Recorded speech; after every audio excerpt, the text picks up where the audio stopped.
setiap orang sesuai dengan agamanya, mengklaim agama yang paling benar itu normal. Yang mata itu membuat kesalahan kan karena menyatakan agama lain salah terus memusuhinya. Ya, memusuhinya, menggalang orang untuk meminggirkan dan sebagainya. Nah, itu yang salah. Tapi yang salah sebenarnya bukan ajaran agamanya atau oknum aja. Ya, jangan oknum lagi, orang-orangnya karena banyak, udah terlalu banyak gitu ya. Iya. Dikit-dikit kafir, dikit-dikit sesat gitu. Iya. Tapi kan mereka begitu juga karena ajaran-ajaran dari agama itu. Iya, makanya ditegakkan hukum positif. Oke. Ya, jadi hukum positif itu begini. Ya, begitu dia melakukan sesuatu yang sampai membuat orang lain itu teraniaya dan sebagainya, dia harus dihukum.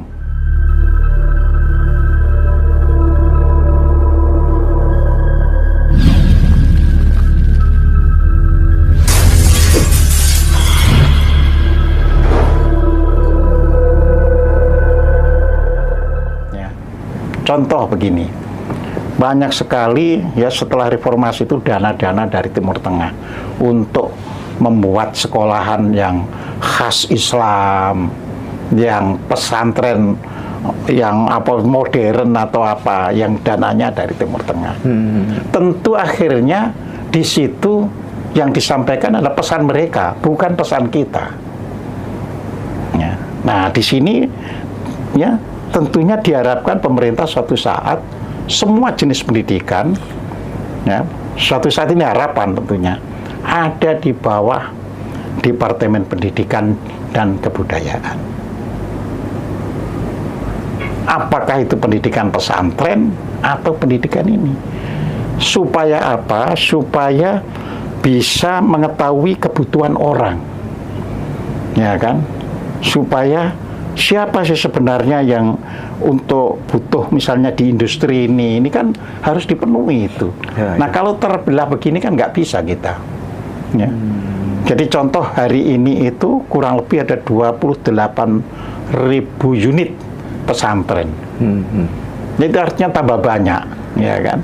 Nah, satu unit pesantren memadai berapa orang?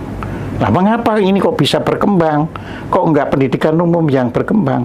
Karena ini ada kos yang murah, yang membuat pesantren lebih murah daripada membuat sekolah umum. Ya. Orang yang masuk pun kalau di sekolah umum ada standar bayarnya segini. Di pesantren nggak ada. Ya memang nanti pesantren yang hebat melakukan saringan, yaitu sistem tes. Tapi kan contoh misalnya ya kita ambil. Kalau kita ambil di Madiun, pesantren yang hebat, apa kan? Gontor. Tapi berapa puluh pesantren di sekitar Madiun, ya kan? Yang itu yang nerima nanti yang testing ke Gontor nggak bisa nerima ke situ, ya kan? Tapi ngomong-ngomong soal Gontor, Pak Kojem itu alumni Gontor loh ya? Iya. Akselerasi lagi? Iya. Berapa tahun Pak Kojem sekolahnya? Iya. Kalau normal tuh berapa tahun? Normal itu ya 6 tahun, 6 tapi tahun. kita bisa tempuh 2 tahun, 3 tahun. Bisa. Pak Kojem berapa tahun dulu? Iya, 2 tahun aja. 2 tahun? Iya. Gila Pak Kojem nih. Aduh, oke, menarik sekali ya. Pantes ya bukunya keren-keren, lulusan Gontor ditempuh hanya 2 tahun. Pak Kojem, ini ada yang menarik dan ini sekaligus kita pengen mengedukasi gitu ya, bahwa sudahlah berhenti untuk memuliakan orang Habib-Habib dan lain sebagainya gitu ya. Sekali lagi, kalau cucu keturunan Nabi tidak perlu dimuliakan, kalau nabinya yang memang mungkin perlu dimuliakan gitu ya. Tapi catatan pentingnya adalah terbaru itu ada 180 Habib di Yaman itu tes DNA dan semua hasilnya negatif. Gimana Pak Kojem? Loh, iya ya, artinya kan itu hak pemerintah Yaman. Ya kan, kalau misalnya pemerintah Yaman menolak mereka karena hasilnya negatif, ya tentu kita juga punya hak kan untuk berhubungan dengan pemerintah Yaman. Kan akhirnya juga pemerintah. Iya. Ya contoh lagi ya, kalau kita misalnya sederhana saja, misalkan dulu kan terkenal ada teroris tapi itu orang Malaysia, seperti Dr. Azhari, terus Nurdin Top, Nurdin kan? M Top, Nurdin M Top, dia kan orang Malaysia. Mengapa mereka tidak operasional di Malaysia? Ya, karena di Malaysia dilarang dan dia bisa dihukum gantung. Tapi Malaysia sebagai negara, kalau kamu operasi di negara lain ya terserah. Karena saya juga punya kepentingan supaya negara lain itu kacau dibandingkan negeri saya, ya kan? Dulu misalnya Gaddafi, ya kan? Itu banyak memberikan perlindungan kepada teroris-teroris internasional. Tapi teroris itu kan nggak boleh operasional di dalam negara Libya. Nah, jadi dia memberikan perlindungan. Ya. Tentu negara-negara Libya ya pasti dapat istilahnya uang pajak atau apa dari mereka kan. Kan nggak mungkin orang dilindungi tidak bayar atau apa gitu. Yeah. Nah, tapi kan mungkin Pak Gojim, obrolan kita seperti ini, dialog kita seperti ini gitu ya, termasuk tokoh-tokoh yang lain yang lebih membuka cakrawala berpikir supaya kemudian mereka sadar tidak bertaklid buta terhadap orang-orang dengan yang selama ini digembar-gemborkan sebagai cucu Nabi gitu ya. Yang terbaru itu Habib Rizik kan ini untuk bikin acara Reuni Akbar 212 gitu. Kan kita lihat jumlah peserta yang akan hadir kan mengalami penurunan yang sangat drastis gitu. Itu gimana membaca hal itu gimana Pak Gojim? Loh, ya karena kepentingan politik sudah tidak terlalu berpihak. Oh, oke.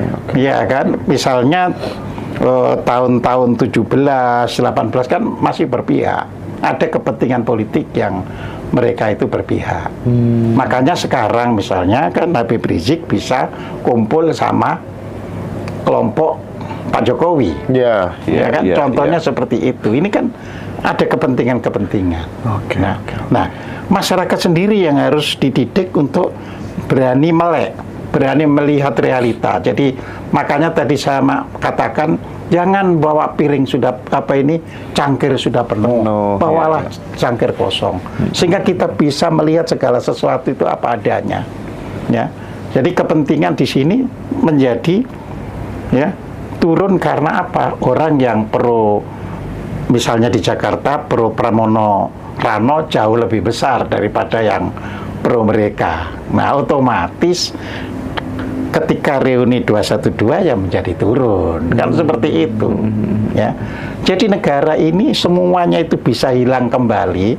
Kalau dulunya juga tidak pernah tenar Habib-Habib itu, terus sekarang seperti di blow up. Nah, nanti juga bisa akhirnya hilang bisa.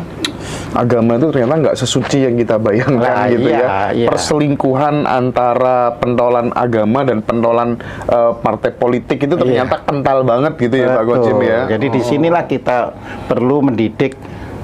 Cobalah kita selalu melihat itu secara terbuka. Jangan kita isi dulu dengan ini itu ya. Sebab kalau sudah diisi ini itu nggak bisa Mas. Ya, karena akan selalu enggak menurut saya begini akan selalu begitu. Ya, tapi kalau terbuka kan oh iya nyatanya ada begini. Nah, jadi kita tidak lagi menyebut itu oknum. Makanya kita digiring selalu kalau ada apa-apa selalu dikatakan itu oknum. Jangan. Nah, kalau itu oknum hilang, oknum itu hanya berapa? Kalau sudah banyak itu ya bukan oknum. Ya. Nah, jadi ya ternyata ada anggotanya yang keliru. Harus begitu. Jadi bukan oknum lagi. Ya. Kalau di dalam suatu institusi ya banyak sekali yang berperilaku buruk ya wah kita lagi lemah. Ternyata dijadikan sarang orang-orang yang buruk. Ya harus seperti itu. Nah, mendidik ini perlu kita secara terbuka, secara arif, ya kan, sampai ke tingkat negara. Ya. Perlu nggak negara bikin semacam ya sekolah kenusantaraan gitu? Loh, atau cukup enggak kan sudah ada misalnya Taruna Nusantara, SMA Taruna Nusantara kan ada. Ya harus lebih diperbanyak. Jadi sekolah yang bisa mengajarkan ya universality ya keumuman itu harus diperbanyak. Ya, sekolah yang bisa menyadarkan bahwa kita orang Indonesia harus diperbanyak. Mungkin secara realistis mending pelajaran agama nggak usah aja ada di sekolah-sekolah umum gitu kan Pak Koji? Nah, tapi kalau seperti itu kan persoalannya nggak bisa karena ini masalah kekuatan politik. Oh iya juga ya. Iya. Bener juga ya. Iya. Semua itu juga bertahap kok Mas. Misalnya zaman saya sekolah, agama itu baru diajarkan di kelas 3. Tapi setelah lama terjadinya G30S, ada kepentingan untuk masukkan agama sejak kelas 1 SD. Nah itu contohnya. Jadi asalnya tidak ada, menjadi ada. Jadi saya belajar agama secara formal di sekolahan itu hanya kelas 3, kelas 4, kelas 5. Karena kelas 6 pada waktu itu hanya dipersiapkan berlatih untuk lulus. Tanas. Belum, lulus negara. Lulus. Betul, iya. Okay. Untuk lulus negara. Jadi pada waktu itu nggak ada istilah oh ini meskipun gak lulus tapi bisa ini. Enggak, kalau gak lulus betul ya nggak bisa ngelanjutkan. Jadi di situ. Karena dulu harus ada ijazah kan. Jadi kalau nggak lulus ya nggak bisa.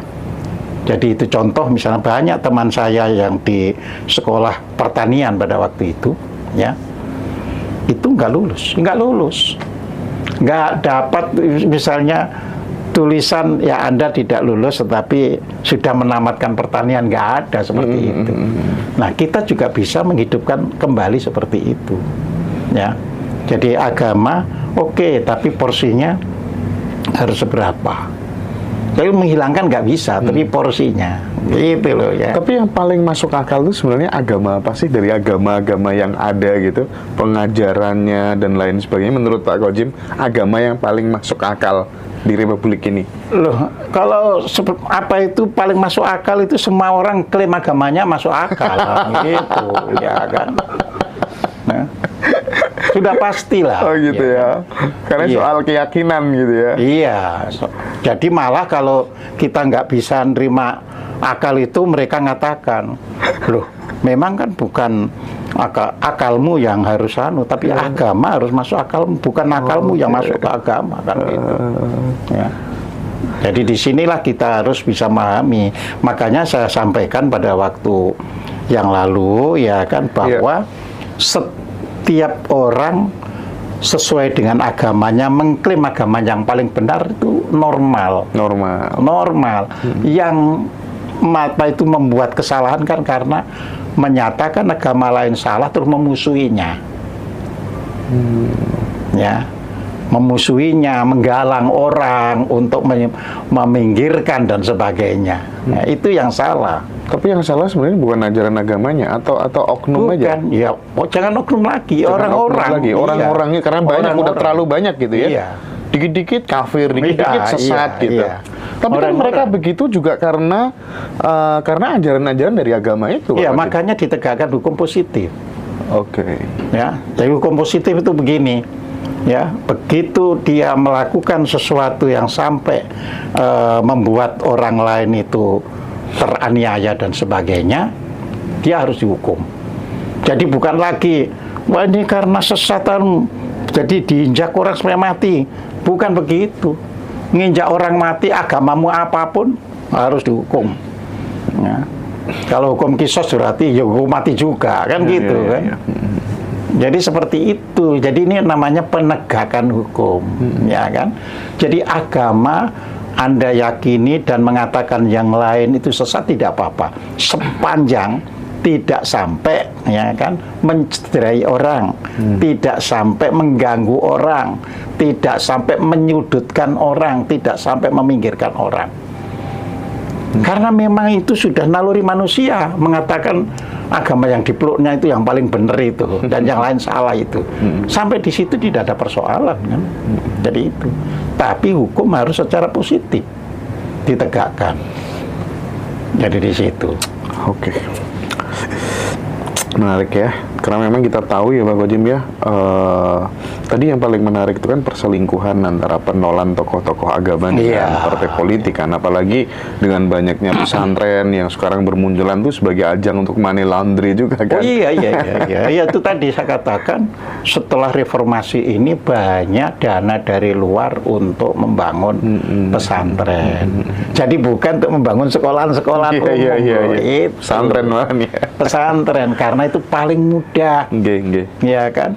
Jadi kalau lain kan, kalau pesantren-pesantren tua seperti Lirboyo, ya, terus Rejoso Jombang, Tebuireng itu kan pesantren tua, ya kan. Kenapa mereka tidak memperbesar pesantren itu, tapi membuat baru? Karena yang baru inilah untuk yang diisi sesuai dengan kepentingan mereka. Pihak mereka. Nah ini yang harus dipahami gitu. Oke ya, teman-teman, sekali lagi kita kosongkan gelas gitu ya. Kita jangan kemudian ngejudge dulu gitu ya. Kita terima apa adanya, apa yang disampaikan Pak Gojim. Mudah-mudahan bisa membawa kebermanfaatan bagi kita semua, membuka cakrawala berpikir kita menjadi lebih luas, tidak pendek sumbunya begitu ya. Dan kita juga menjadi wajah kita happy-happy saja. Nah, oke. Baik Pak Gojim, terima kasih banyak. Kita mungkin istirahat dulu sejenak ya Pak Gojim ya. Matur suwun. Nah, selanjutnya terkait dengan ini Pak Gojim, gimana sih caranya kaum orang-orang HTI, terus kemudian Salafi, Wahabi membrainwash atau mencuci otak calon pengikut-pengikutnya itu? Karena kan kalau kita amati dari tokoh-tokohnya, materi yang disampaikan dalam ceramah-ceramahnya itu kan, ya memang benar-benar mereka pengen memusnahkan ajaran spiritual kenusantaraan gitu. Nah, ini kan keberlanjutan HTI dan lain sebagainya itu sebenarnya kan masih di berbagai daerah itu kan masih eksis gitu ya. Even nama organisasinya mungkin udah beda atau apa, dilarang gitu ya. Nah, gimana Pak Gojim melihat hal ini? Ya. Sekali lagi, gelas kosong dulu. Kosongkan gelasnya dulu. Gelas dulu, ya. Jadi begini, kita harus tahu dulu, ya kan, gerakan-gerakan ini sumbernya, ya. HTI, yang kalau di dunia itu namanya cukup HT saja. HT saja, Hizbut Tahrir, ya. Jadi hanya itu. Karena di Indonesia ditambahi I, ya kan. Nah, HT ini merupakan pemisahan dari Ikhwanul Muslimin yang di Mesir. Ya. Mengapa pisah? Ya karena pisah disebabkan untuk mencapai tujuannya itu berbeda. Tujuannya sama, tapi untuk mencapainya itu jalannya berbeda. Ikhwanul Muslimin menggunakan jalur politik, ya, partai. Sedangkan HT itu tidak menggunakan jalur partai. Ya. Jadi ini yang harus dipahami, ya. Jadi Ikhwanul Muslimin itu menggunakan partai. Ya. Itu kalau di Indonesia PKS kah? Ya, masuk PKS. Oh, ya. Gitu. Itu Ikhwanul Muslimin.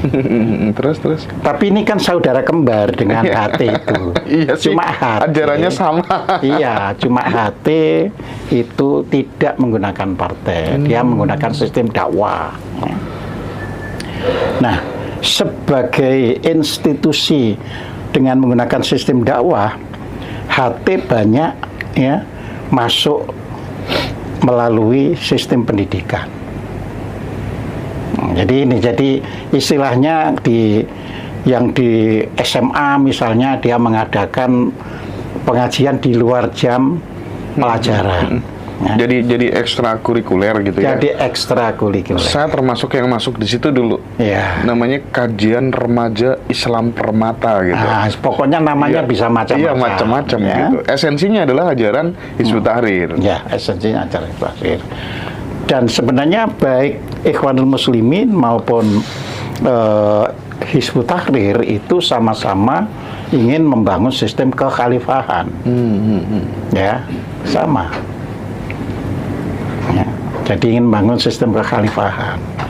Tetapi ketika ada istilah khalifah yang dimajukan, ini di antara orang-orang Islam yang tidak menghendaki adanya sistem kekhalifahan tetap dibela.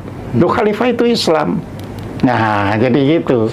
Nah, jadi kita belum berani, ya, khalifah itu bahasa Arab, artinya ini belum berani seperti itu. Iya. Ya.